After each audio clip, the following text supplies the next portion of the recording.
What is up, guys? Aaron here, Curls on the Rack, and welcome back to another video. I'm sorry it's been like 3 weeks. My wife just had another baby and I was helping with that. And I also had something planned to come out a little bit earlier as it promised on the last video, a DIY video.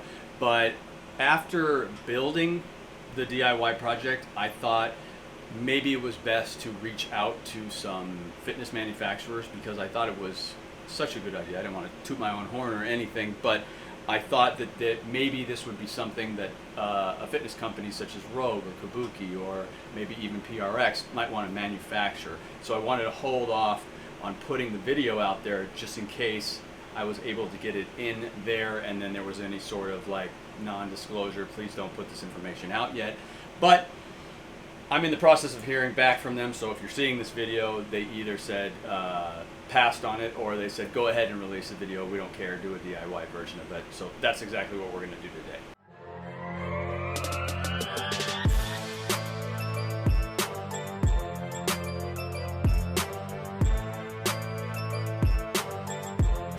Now, the reason I went ahead and built this contraption is because everybody knows that there is lots of different ways to perform calf raises. You can either grab a pair of dumbbells, get up on some stairs or some blocks, hold on to the rack.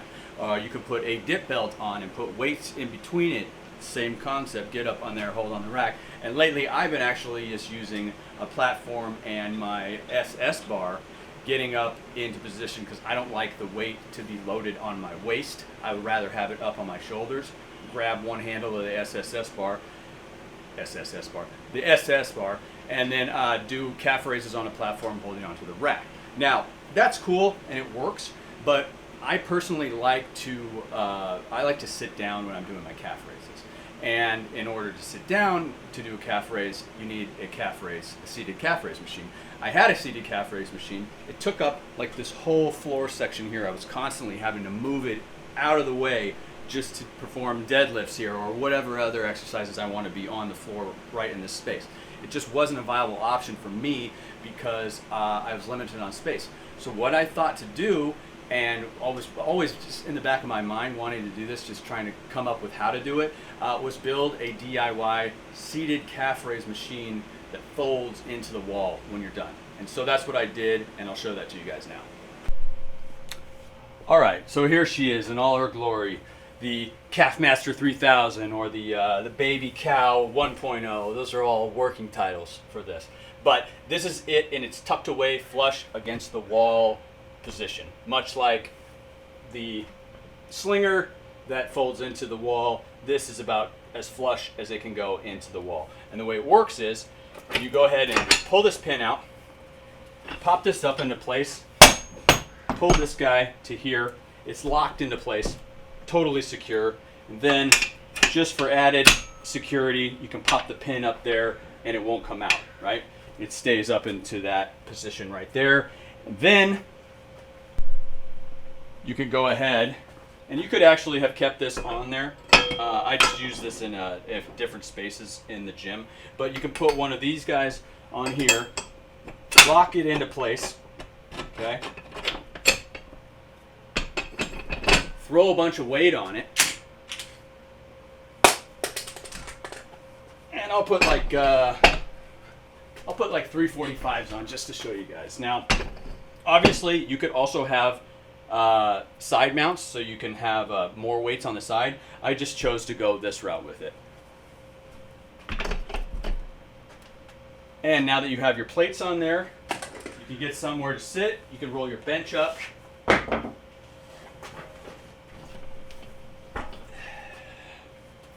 And the height of my bench is a little lower than normal, so what I do is just throw a plate up here like this.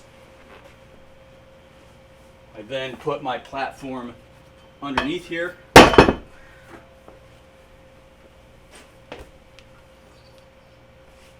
Get into position. Pull the pin again. Put it somewhere up here. Closer. And then this is the real ingenuity or what makes this thing special, is the fact that when I start into my first rep, the thing falls away.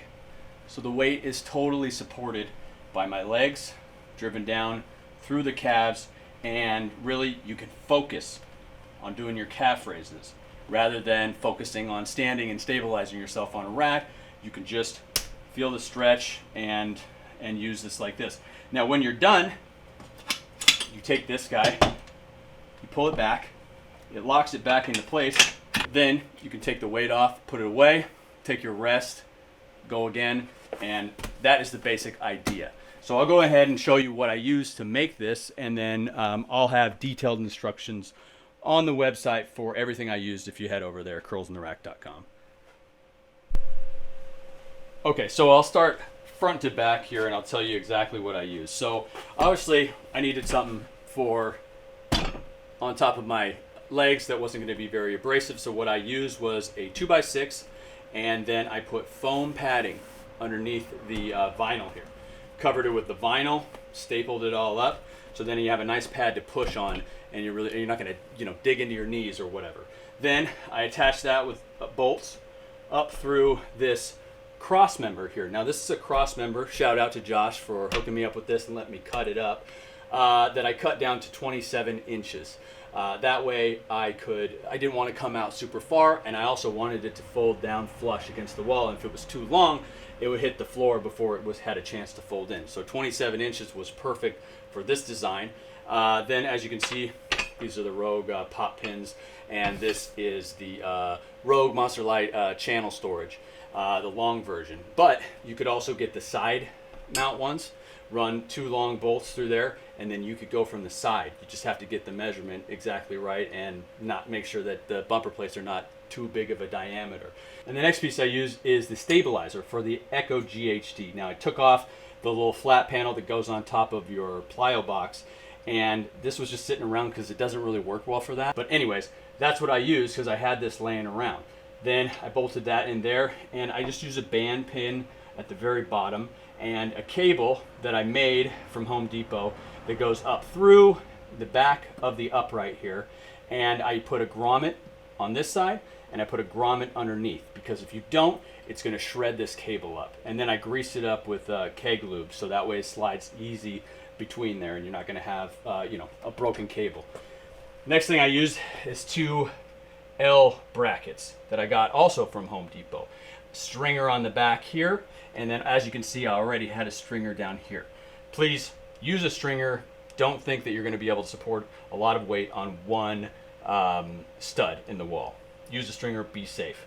I'll have all the details on everything on the website as far as what gauge steel this is, but just now it's kind of an overview. Then this piece right here, or I should say these pieces, are I got these off of Amazon, and I'll put the link in the description. These are a barbell gun holder, so that's the horizontal gun holder that I got off of Amazon, and I flipped it upside down. The reason I flipped it upside down is because these lips are too big to where you get into that first movement, and this thing does not go over and fall off of the lip. So it was kind of a happy accident. When I flipped them upside down, they go in there perfectly, and then they fall away very easily, and then go back up into position like that. Also, please do not think that you necessarily have to use a cross member from Rogue. I know that's going to be the hardest piece to find, and most likely expensive unless you can find something off of Upright, a 3x3, or whatever measurement really you want to use. But my first version of this, I'll show a picture of it here, was to use wood. And the wood worked fine. I just shaved this 4x4 down to 3x3. That way I could attach all of my attachments here, mainly this guy here. But really that's the only thing that you need a 3x3 for. You could actually use a 4x4 if you wanted to. Make all your 5/8 holes, so that way you can attach all these other pieces to it, and it worked really well. But obviously this one looks a lot better. So that's why I went ahead and went with the cross member version here. Now guys, that was just basic brief overview of the whole thing. If you're sort of a person who can look at something, visualize it, and be like, okay, I see what he did there, I got it, then you're good. But for the people that need a little bit more instructions, hit me up in the comments section if you want me to do a total walkthrough on the whole build. I'll take the thing apart and do another video for you guys. And number two, the instructions are going to be written up over at curlsontherack.com as soon as I can get a chance to do that. But now, what I want to mention is what I mentioned to Rogue Fitness. Now, this device, yeah, it's great. DIY, mounted to the wall. But what if, even cooler, would be we made this an attachment for the rack. Okay, so imagine this. Instead of these angle iron brackets that I used, disregard those. We toss those away. And instead, we attach this guy to this thing. We move it, switch it so it's vertical, right? So this is a piece that they use for their fold-out racks. They already have this. You switch it vertical, and then you take something like this, which is the Rogue trolley handle for the trolley system. Cut off the handle, put a smaller handle on here just so it's easier to move around because it will be kind of heavy, and then cut off the plate storage on the side. So now you attach that guy to the front of here. So this way you can put it anywhere you want on the rack, depending on how long your legs are, how tall you are, where you're going to be sitting. And then for the ladder system, you take the ladder system idea, but you take it and you move it and you put it on something like this. What this guy is the plate loaded version for the slinger that comes with the slinger, but as you can see, it goes over the upright. So you make it a little bit longer, you attach the ladder system to there, so that way you put that over and pin that anywhere you want to, so they can be fully customizable for whoever is using this. And then the best part is when you're done with it, you take it off and you store it somewhere. That's what I pitched to Rogue, and I'm waiting to hear back from them. Hopefully we can do something, but if you're another company and you're watching this video and they passed on it, please hit me up and maybe we can work something out too. Well guys, what do you think? Are you guys gonna build this thing? Please let me know in the comments section. Always love it when we come together as a community. Give me some, maybe I missed something that would have made this thing better. Let me know. I got new videos that are going to be coming out soon. I got the Rogue 3.0 bench on the way. I'm going to do a comparison with my bench, and we're going to see, which is the better bench, because my bench is really nice. And then make sure you subscribe, because I got a ton of new stuff coming very, very soon. So appreciate you guys watching. Peace.